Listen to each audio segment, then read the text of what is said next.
नमस्कार। देवभूमि और वीर भूमि पे मैं सत सत नमन करता हूँ और मुझे खुशी है कि वन नेशन वन इलेक्शन के लिए जेपीसी जॉइंट पार्लियामेंट कमेटी ने सबसे पहले देश में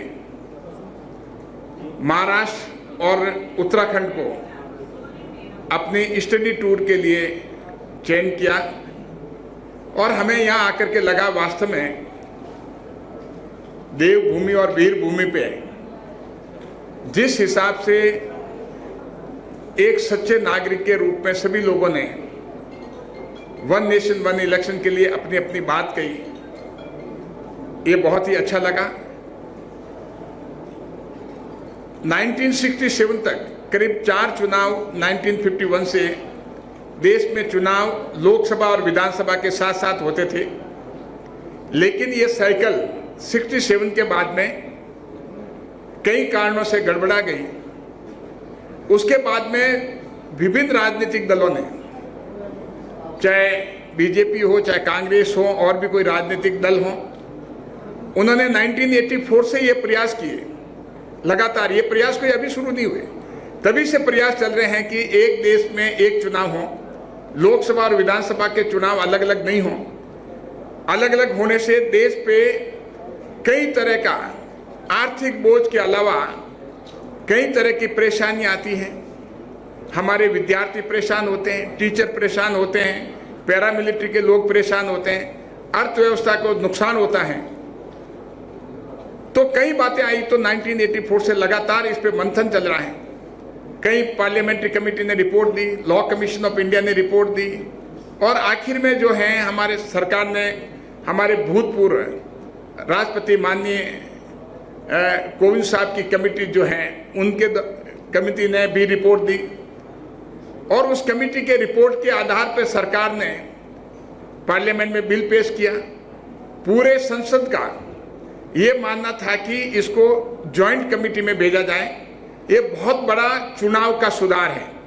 देश आज़ाद होने के बाद में इतना बड़ा चुनावी सुधार के लिए कभी भी कोई बिल नहीं आया, इसीलिए पूरे पार्लियामेंट का ये मानना था कि इसको जॉइंट पार्लियामेंट्री कमेटी बनाई जाए और उसमें भेजा जाए और व्यापक रूप में इसमें चर्चा की जावे, सभी को सुना जावे।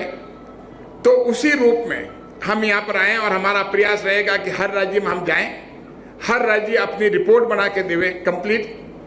तो हमें इस बात की खुशी है कि हमारे इस सुनने के लिए पहली बार इतिहास में ऐसा कभी नहीं हुआ कि स्पीकर महोदय और मुख्यमंत्री महोदय, चाहे उत्तराखंड की बात हो चाहे महाराष्ट्र की बात हो, पहली बार कमेटी के साथ आकर करके उन्होंने इंटरेक्ट किया, क्योंकि मुद्दा इतना बड़ा है कि जहाँ पर चुनावी सुधार है, पूरी पॉलिटी चेंज हो रही है, राजनीतिक परिप्रेक्ष्य जो है हमारा डेमोक्रेसी में बहुत बड़ा सुधार आ रहा है।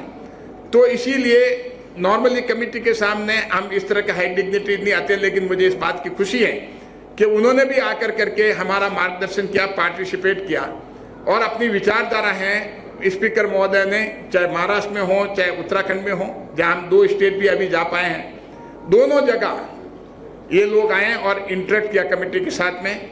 और यही नहीं, हमारे साथ में जो है लगातार, चाहे बैंकिंग हो कि बैंकों को कितना आर्थिक नुकसान होता हो, चाहे पब्लिक सेक्टर अंडरटेकिंग हो और चाहे आरबीआई से हमें आर्थिक मामले में कितना नुकसान हो रहा है देश को, चाहे उस मामले में हो। और मुझे इस बात की खुशी है कि हमने सिविल सोसाइटी, जो आपके सामने पूरे उत्तराखंड के सेलिब्रिटीज जो हैं, अभी हमारा लास्ट सेशन इन्हीं के साथ था, काफ़ी लोग आए थे, कुछ लोग ठहरे हुए जो मेरे साथ विराजमान हैं, सभी ने मुझे, हमें इस बात का अचंभा हुआ कि सभी ने पूरे, इनका एक ही इंटरेस्ट है कि देश का हित कैसे हो, नेशनल इंटरेस्ट फर्स्ट।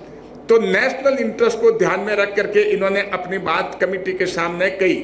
मुझे इस बात की खुशी है कि इनको इतनी चिंता है कि अपना समय निकाल करके ये सभी लोग आए, तो मैं इनको भी बहुत बहुत धन्यवाद देता हूँ।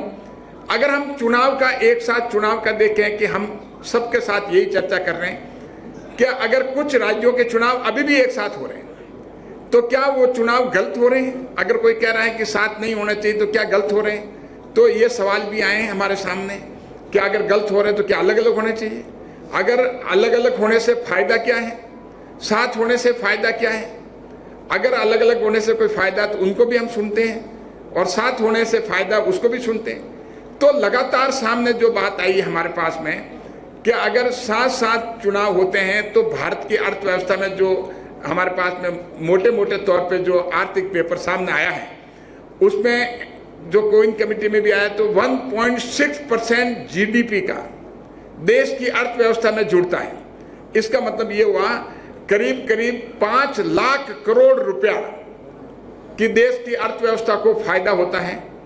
अब इसके लिए और भी हमने जैसे सभी राज्यों को कहेंगे कि वो अपने अपने जितने भी मंत्रालय हैं उनका जो है डायरेक्ट इम्पैक्ट जो कि रिकॉर्डेड अमाउंट है वो तो इलेक्शन कमीशन पे साइट पे है, और इनडायरेक्ट इम्पैक्ट जो अर्थव्यवस्था को नुकसान होता है उसकी जो है अलग अलग मंत्रालय जो हैं जितने भी उस सरकारों के अलग मंत्रालय उसकी स्टडी के लिए उनको कहा है। 450 बैंक हैं उनको हमने स्टडी के लिए कहा है। आरबीआई को कहा भी कि आप स्टडी करके दो कितना देश को इससे नुकसान पहुंचता है और अर्थव्यवस्था में कितना इजाफा होता है। तो ये सारी आने के बाद में 30 राज्यों से हमें अगर स्टडी आएगी तो हमें विभिन्न राज्यों की भौगोलिक स्थिति के हिसाब से अलग अलग जब आएगी तो हमें कमेटी को कम से कम एक वैल्यूएबल इंफॉर्मेशन मिलेगी। उसके तहत हम डिस्कस करेंगे, डेलिब्रेट करेंगे। हम सभी पार्टी के लोग हैं। मुझे तो इस बात की खुशी है कि विभिन्न पार्टी के लोग होते हुए भी चाहे भले हमारी विचारधारा अलग हो सकती है लेकिन सभी लोगों का सोच नेशनल इंटरेस्ट के लिए है। देश हित पहले और पार्टी बाद में। जब ये अप्रोच हमारी सबकी है तो मुझे पूरा विश्वास है कि कमेटी जो है देश हित में निर्णय लेकर के और पार्लियामेंट के सामने रखेगी। अभी आप मोटे मोटे तौर पे देखें, जैसे छोटे छोटे चीज़ों में हम बताएं, जैसे शिक्षा की बात भी करें, जैसे उत्तराखंड तो आपका बहुत भौगोलिक तरीके से आपको सिर्फ जो है मार्च अप्रैल मई जो कि आपका पीक सीजन होता है। अगर आप ये वीडियो YouTube पर देख रहे हैं तो हमारे चैनल को सब्सक्राइब करें और बेल आइकन को दबाना ना भूलें। अगर आप Facebook पर ये वीडियो देख रहे हैं तो हमारे पेज को लाइक करें।